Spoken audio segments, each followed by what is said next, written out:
पावन पावनानांच साधन यत् दादुना येन तत्साधनेनाशु शुद्धयत्यात्मा विशेषतः।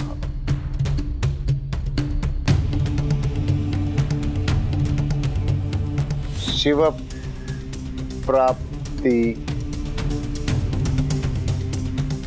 राजू नरसिंह, પૂજારી બાપા શાસ્ત્રોનું જ્ઞાન આપતા આપતા ઝોકા ખાઈ રહ્યા છે।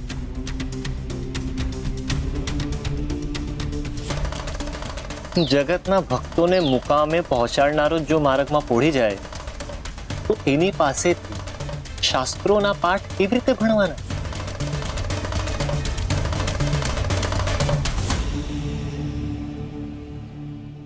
કાન્હા, શાસ્ત્રોનું જ્ઞાન તો સભાનપણે ગ્રહણ કરવાનું હોય, પણ પૂજારી તો નિંદર ગ્રહણ કરતા કરતા જ્ઞાન લઈ રહ્યા છે। આ રીતે ભક્તોને કેટલે અંશે સાચું જ્ઞાન આપી શકશે? સ્વયંને જે જ્ઞાન છે રાધે, એનો અમુક લોકોને અહંકાર હોય છે। પૂજારી પણ એમાંના જ એક છે।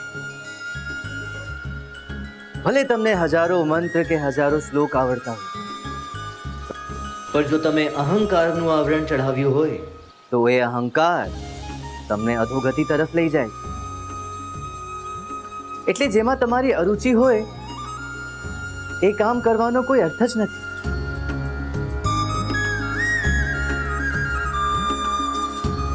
ધ્યાન ધર હરિતણું અલ્પમતી આળસુ, જે થકી જન્મના દુઃખ જાય, અવળ ધંધો કરે અર્થ કઈ નવસરે, માયા દેખાડીને મૃત્યુ વહાય।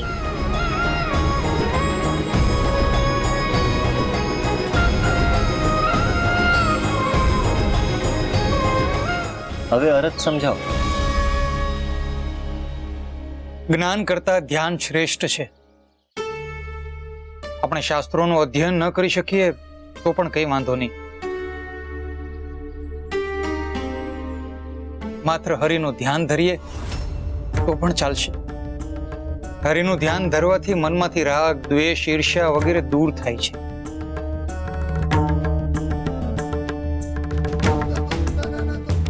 હા નરસિંહ, તું પૂજારી બાપાને શું બોલ્યો?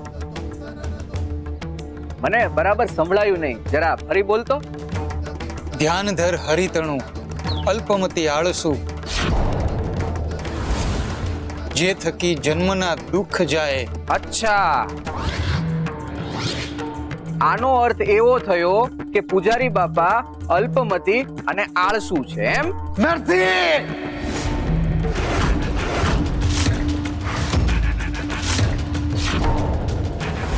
તારી આટલી હિંમત મારા જેવા જ્ઞાની માણસને તું અલ્પમતી અને આળસુ કહેશો? નરસિંહ, અલ્પમતી એટલે? એ હું કહું, અલ્પ એટલે ઓછું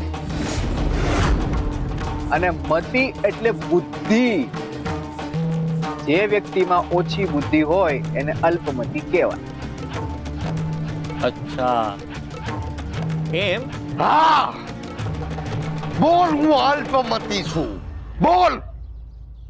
પૂજારી બાપા, તમે શાંત થાઓ। હું અલ્પમતી છું અને તું જ્ઞાની છો એમ? તો આવ, આવ તો આવ, બેસ અહીંયા। બહુ જ્ઞાની છો ને? જોઉં છું તારું કેટલું જ્ઞાન। આ જો, આ શાસ્ત્રનો ચોપડો છે, એમાં સંસ્કૃતના જેટલા શ્લોક લખ્યા છે એનું અનુવાદ કરીને દેખાડ। આ કાગળ ઉપર લખીને દે।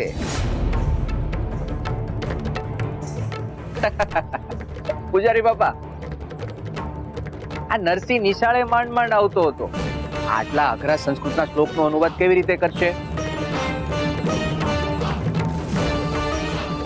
ઈ તો મારે જોવું છે કે કોણ અલ્પમતી છે ને કોણ જ્ઞાની છે।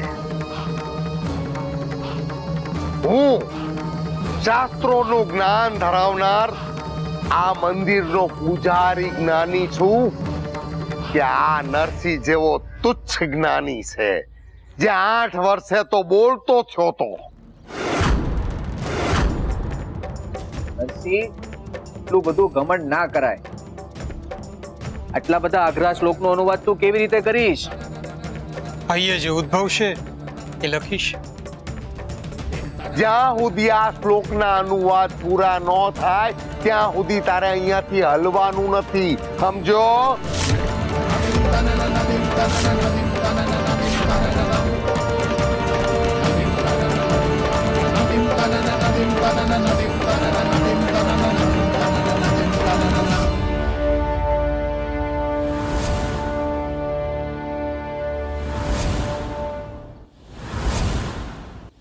મને કાંઈ સમજાતું નથી આમાં શું લખ્યું છે. ઘમંડ નરસિંહને છે કે પૂજારી બાપાને?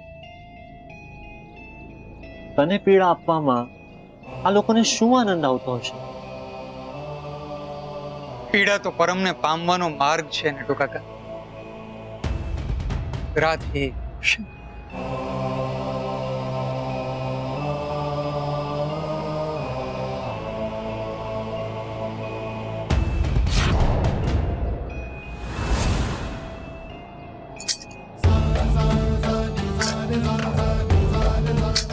વામન, આ વાવાઝોડું જ્યારે જો ત્યારે અહીંયા જ ફરતું હોય છે.